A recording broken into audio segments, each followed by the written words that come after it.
Hey everybody, at BV Metzen here, and we're going to continue to work on the 305 for the CB77 Super Hawk. I've been working on getting the rockers in. Two are in, two to go. I figured I better stop and make a quick video. So early on in the disassembly, I did go and draw out a little template to make sure that the right rocker and the right rocker pin end up right where I took them out. You don't want to be messing these up or getting them out of order, okay? So quick little piece of cardboard, label the front. You can see here I labeled front. That's my exhaust ports. I've got my exhaust ports right here. So these two are going to go in right here and right here.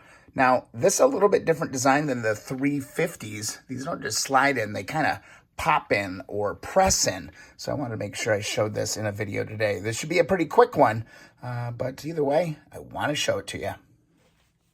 So before we get too crazy, you're going to want to grab your ultra slick engine lube and grab the right rocker for the one we're working on here. So again, these are a two-part deal. Okay, we've got our pin and we've got our main rocker. This is the adjustable side. This is where the adjuster goes. So first and foremost, what you want to do, grab a little bit of assembly lube, okay? And we are going to be very generous with the amount of assembly lube that we put into this. These are the rockers after all. We want to make sure that these are lubricated very, very nicely. Then what you're going to do is you are going to lift this up and you're going to slide this down into position. You may need to rotate the cam just a little bit to get it there, but you want it just to rest in there, all right? Just want to rest it right in there, just like that. With your rocker hanging out there and nicely lubricated, go ahead and grab the pin that corresponds to that one and go ahead and give this a good dose of assembly lube as well. Just the more the merrier, in my opinion. Just get that stuff all over, all right? And what you're going to do is you are going to take the round edge. See right here, there's a little indentation on that. That is actually going to correspond with the hole in the top, all right? Because we've got the big, long engine bolts that slide up through this when we start putting this thing together, and this actually needs to align. So essentially what we're doing here is we're going to take our rocker pin, and it is going to align with both of those holes. This has to be in a vertical position, okay? So there's going to be a little marker on this pin, little slot. This slot is going to go up and down. So if it's up and down on the corresponding mark, we can go ahead, grab our little rocker right here, line it up, and slide this in. Let me get you a better shot of this. All right, here you can really see. So again, got my pin just like this. Make sure both your round edges are corresponding to those two pin holes. I'm gonna reach around, lift up my rocker just a little bit. With the slot in vertical, we can go ahead and slide this in. You wanna get it nice and aligned. And you're gonna notice that these are gonna push in pretty hard. They're gonna be a little tough to push in. These are actually pressed in. This one is just a little bit out. But here's what we can do to make sure that we get this thing right where it needs to be.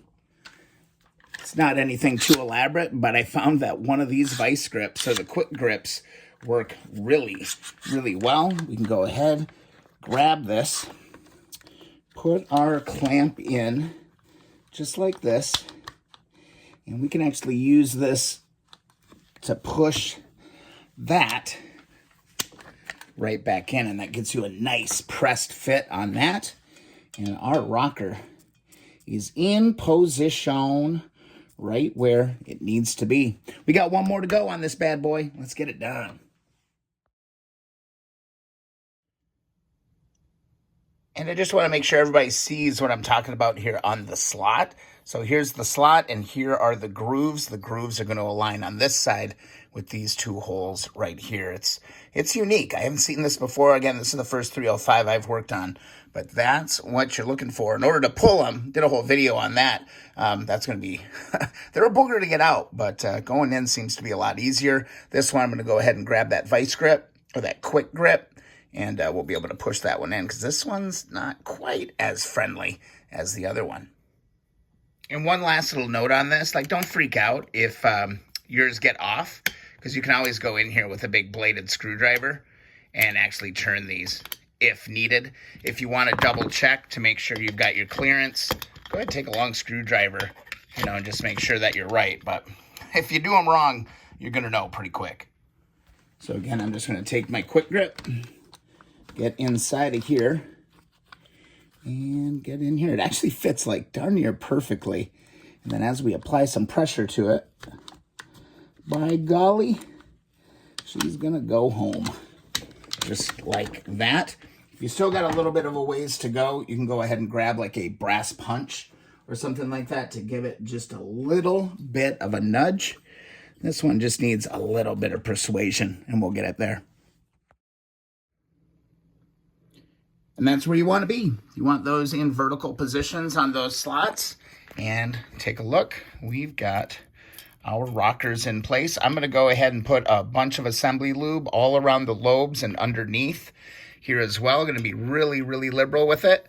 And next step, man, is really getting this on top and connecting the cam chain. And we're really, really, really close. So I'm going to clean up a little bit, and I'm going to make sure that I don't forget to get in here with the assembly lube and just get it nice and covered. It's going to be good, man. We're making progress. And just for good measure, to make sure that these are all seated, got myself a little 9mm socket on an extension.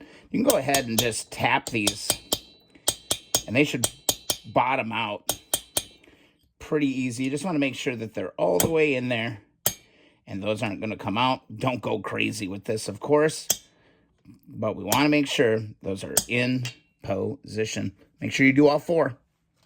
And the last little step is to install our valve adjusters onto each end of these. Again, there's a little square end on these that's going to go up, and then we'll be able to set the valves on it later on. But for now, we're just going to put these things in place, put them kind of roughly in where they were when we took it apart, and we will get to a proper adjustment later on. I just want to see this thing kind of turn over. I think that'll be kind of fun.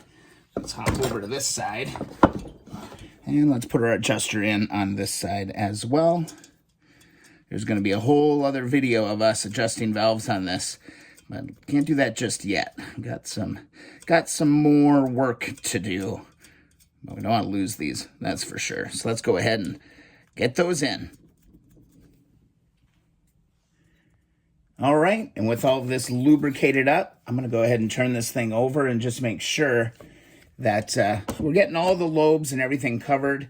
Again, doing this counterclockwise from this side. This motor should only go clockwise when you're working on it, all right? So there we go. Whew, that's a big step. All right, there you go. That's how I installed my rockers and rocker pins on a 305 engine. I hope you found this useful. If so, don't forget to subscribe to the channel. Also, if you'd like to join a group full of vintage motorcycle enthusiasts and amateur restorationists, be sure to hit up the Facebook community group on Facebook. That's the Keep On Wrenching community group. And also, if you want a free sticker, head on over to keeponwrenching.com. All right, one more step down. We're getting real close to getting all of this put back together. We'll see you in the next video or a live stream.